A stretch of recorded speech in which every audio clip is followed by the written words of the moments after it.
லண்டனில் யாழ்ப்பாணத்தைச் சேர்ந்த சிறுவன் ஒரு உயரமான ஷாப்பிங் மாலில் இருந்து கீழே விழுந்து உயிரிழந்திருக்கின்றார்.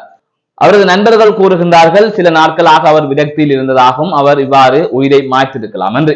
அதே போல அவர் எங்கே இருந்து குதித்தாரோ அந்த ஷாப்பிங் சென்டரை பராமரிக்கின்ற நபர்கள் கூறியிருக்கிறார், அங்கு பாதுகாப்புகள் இருக்கின்றது என்று, அதாவது பாதுகாப்பு சுவர்கள் இருக்கின்றது என்று. எனவே இவர் உயிரை மாய்த்துக் கொண்டிருக்கலாம் என்று கூறப்படுகின்றது. இவ்வாறான ஒரு செய்தி பிரித்தானியாவில் இயங்கும் தமிழ் ஊடகத்தில் வெளியிடப்பட்டிருக்கிறது. அதே போல ஆங்கில ஊடகங்களிலும் வெளியாகி இருக்கிறது. என்ன நடந்தது இது தொடர்பாக விரிவாக பார்க்க இருக்கின்றோம். மற்றொரு செய்தியாக கிளிநொச்சியில் பேருந்து தரிப்பிடத்தில் இருந்து பெண் ஒருவரின் சடலம் மீட்கப்பட்டிருக்கின்றது. எவ்வாறு அந்த பெண் மரணித்தார் என்பது தொடர்பாக இதுவரை எந்த தகவலுமே கிடைக்கவில்லை. அது தொடர்பான விசாரணைகள் மேற்கொள்ளப்பட்டுக் கொண்டிருக்கின்றது.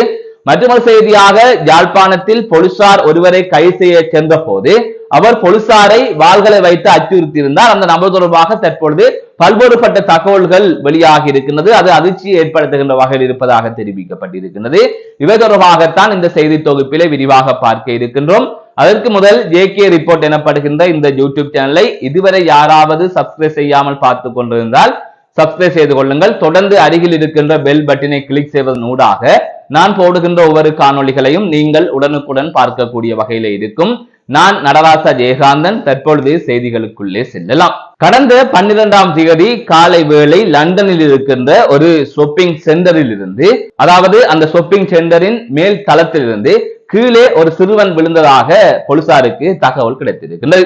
அதன் தொடர்ச்சியாக போலீசார் மருத்துவ குழுவை உடனடியாக அங்கு அனுப்பியவுடன் போலீசாரும் சம்பவ இடத்திற்கு விரைந்திருந்தார்கள். அதன் அடிப்படையில் குறித்த நபர் ஏற்கனவே உயிரிழந்து விட்டதாக மருத்துவர்கள் தெரிவித்திருக்கிறார்கள். அதன் தொடர்ச்சியாக அந்த நபர் தொடர்பான விசாரணைகள் மேற்கொள்ளப்பட்டது.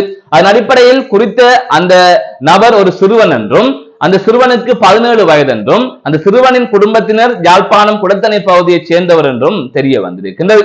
இந்த நிலையில் அந்த ஷாப்பிங் சென்டரில் பணியாற்றுகின்ற ஒருவர் கூறியிருக்கின்றார், அங்கே பலத்த பாதுகாப்புகள் இருக்கின்றது, தவறி விட முடியாது, எனவே அவர் ஏறி பாய்ந்துதான் இதனை செய்திருக்க வேண்டும் என்பது போல அவர் தெரிவித்ததாக அந்நாட்டு ஊடகங்கள் சுட்டிக்காட்டுகின்றன.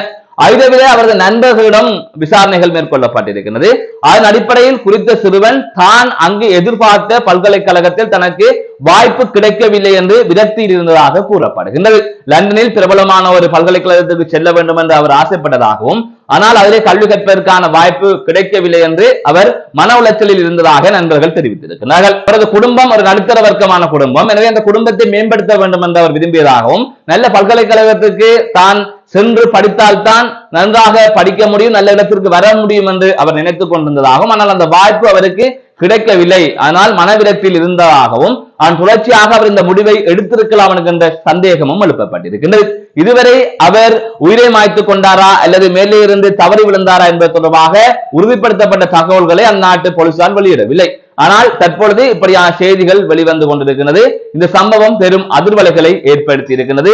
யாழ்ப்பாணத்தைச் சேர்ந்த ஒரு சிறுவன் இவ்வாறு உயிரை மாய்த்துக் கொண்டிருக்கின்றார் என்பது மிகவும் சோகத்தை ஏற்படுத்தி இருக்கிறது. மற்றொரு செய்தியாக கிளிநொச்சியிலே பேருந்து தரிப்பிடத்தில் பெண் ஒருவரின் சடலம் மீட்கப்பட்டிருப்பதாக போலீசார் தெரிவித்திருக்கிறார்கள். கிளிநொச்சி தட்டுவன்கொட்டி பகுதியில் இருக்கின்ற பேருந்து தரிப்பிடத்திலிருந்தே இவ்வாறு பெண் ஒருவரின் சடலம் மீட்கப்பட்டிருப்பதாகவும், சுமார் 36 வயதுடைய பெண்ணின் சடலமே இவ்வாறு மீட்கப்பட்டிருப்பதாகவும் தெரிவிக்கப்பட்டிருக்கிறது. இது தொடர்பான மேலதிகமான விசாரணைகள் இடம்பெறுவதாகவும் கூறப்படுகின்றது. ஏற்கனவே சங்குப்பட்டி பாலத்திற்கு கீழே கடலில் மிதந்த நிலையில் பெண் ஒருவரின் சடலம் மீட்கப்பட்ட சம்பவம் பெரும் அதிர்வலைகளை ஏற்படுத்திய நிலையில் தற்பொழுது பேருந்து தரிப்பிடத்தில் பெண் ஒருவரின் சடலம் மீட்கப்பட்ட சம்பவம் பெரும் அதிர்ச்சியை ஏற்படுத்தி இருக்கின்றது. மற்றொரு செய்தியாக யாழ்ப்பாணம் நாவற்குழி பகுதியிலே ஒருவரை கைது செய்வதற்காக போலீசார் முயன்ற போது அந்த நபர் வாளினை காட்டி போலீசாரை அச்சுறுத்திய நிலையில் போலீசாரினால் மடக்கி பிடிக்கப்பட்டிருந்தார். இது தொடர்பான செய்திகள் வெளியாகி இருந்தது. இந்நிலையில் இந்த சம்பவம் தொடர்பாக பல்வேறுபட்ட தகவல்கள் வெளியாகி இருக்கின்றது. அதன் அடிப்படையில் கடந்த 12ஆம் தேதி என்ன நடந்தது என்பது தொடர்பாக பார்க்கலாம். கடந்த 12ஆம் தேதி சாவச்சேரி பகுதியிலே போலீசார் இளைஞனை கைது செய்து இளைஞனிடம் சோதனைகளை மேற்கொண்ட போது இளைஞனிடம் இருந்து ஹெரோயின் மீட்கப்பட்டிருக்கின்றது. அதன் தொடர்ச்சியாக அந்த இளைஞனிடம் மேற்கொள்ளப்பட்ட விசாரணையில் அந்த இளைஞனுடன் தொடர்புபட்ட மற்றொரு நாவற்குழி பகுதியைச் சேர்ந்த இளைஞனை கைது செய்வதற்காக போலீசார் சென்றிருந்தார்கள். அப்போது நாவற்குழி பகுதியில் அந்த இளைஞனின் வீட்டுக்கு போலீசார் சென்ற போது அந்த இளைஞன் வாளை காட்டி போலீசாரை அச்சுறுத்தியதாக தெரிவிக்கப்பட்டிருக்கிறது. அதனையும் தாண்டி போலீசார் அந்த இளைஞனை மடக்கி பிடித்திருக்கிறார்கள். அதற்கு பிறகாக போலீஸ் நிலையத்துக்கு கொண்டு சென்று போலீசார் விசாரணைகளை மேற்கொண்டதில் அந்த இளைஞனுக்கு எதிராக யாழ்ப்பாண நீதவான் நீதிமன்றங்களில் 25 வழக்குகள் இருப்பதாக தெரிவிக்கப்பட்டிருக்கிறது.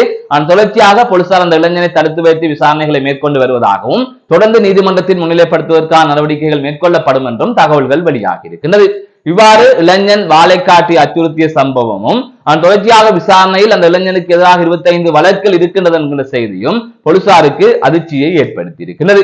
மீண்டும் ஒரு காணொலி சந்திக்கின்றேன். நான் நடராஜா ஜெயகாந்த்.